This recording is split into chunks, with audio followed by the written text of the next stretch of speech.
ब्रह्मचारिणी की उपासना को समर्पित होता है। उनका रूप तप, संयम और साधना की अद्भुत शक्ति का प्रतीक है। कहा जाता है कि जो भक्त माता ब्रह्मचारिणी की उपासना करता है उसके जीवन में कभी भी धैर्य और शक्ति की कमी नहीं रहती। माता का स्वरूप अत्यंत ही सौम्य और तेजस्वी है। उनके एक हाथ में जप की माला और दूसरे हाथ में कमंडल रहता है। यही उनके ब्रह्मचर्य, साधना और तप का प्रतीक है। पौराणिक कथा के अनुसार माता पार्वती ने भगवान शंकर को पति रूप में प्राप्त करने के लिए कठोर तपस्या की थी। उन्होंने हजारों वर्षों तक कठिन व्रत और साधना की। पहले कई वर्षों तक केवल फल खाए, फिर कई वर्षों तक बेलपत्र का आहार किया और बाद में शुष्क पत्तों पर जीवन व्यतीत किया।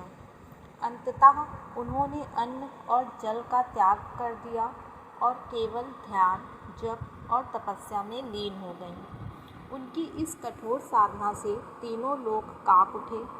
देवगण और ऋषिगण भी उनकी तपस्या देखकर अचंभित हो गए।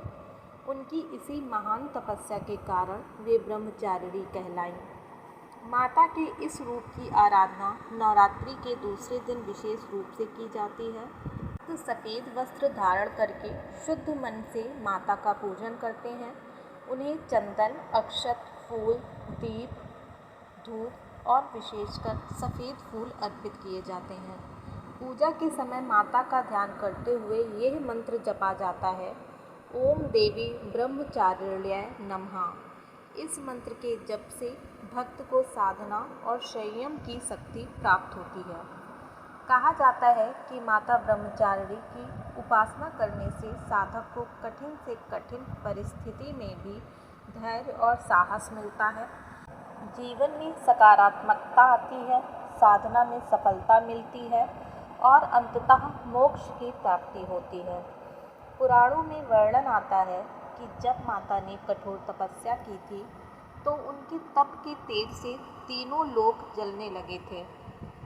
तब देवताओं ने भगवान विष्णु से प्रार्थना की कि माता को तप से विराम दिलाएं, परंतु माता अपने संकल्प पर अडिग रहीं और यही उनके ब्रह्मचारिणी स्वरूप का मूल संदेश है कि धैर्य, संयम और अटूट विश्वास से ही ईश्वर की प्राप्ति संभव है। माता की स्तुति करने से भक्त को दिव्य शांति और आत्मबल प्राप्त होता है। शास्त्र कहते हैं कि माता ब्रह्मचारिणी की आराधना से भक्त को न केवल सिद्धि मिलती है बल्कि उसका मार्ग मोक्ष की ओर भी प्रशस्त होता है।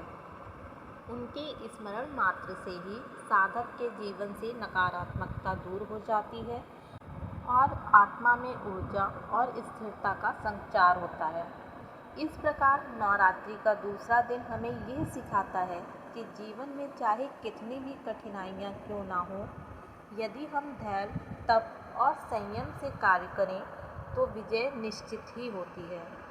माता ब्रह्मचारिणी का यह रूप हमें यही प्रेरणा देता है कि सच्चे मन से ईश्वर की भक्ति और साधना करने वाला कभी असफल नहीं होता। माता ब्रह्मचारिणी की कृपा से साधक के जीवन में आनंद, शांति और सफलता का वास होता है। दोस्तों, माता ब्रह्मचारिणी का स्वरूप हमें सिखाता है कि जीवन में आप भी नवरात्रि के इस दूसरे दिन माता ब्रह्मचारिणी का पूजन करें और अपने जीवन को सकारात्मकता और सिद्धि से परिपूर्ण करें।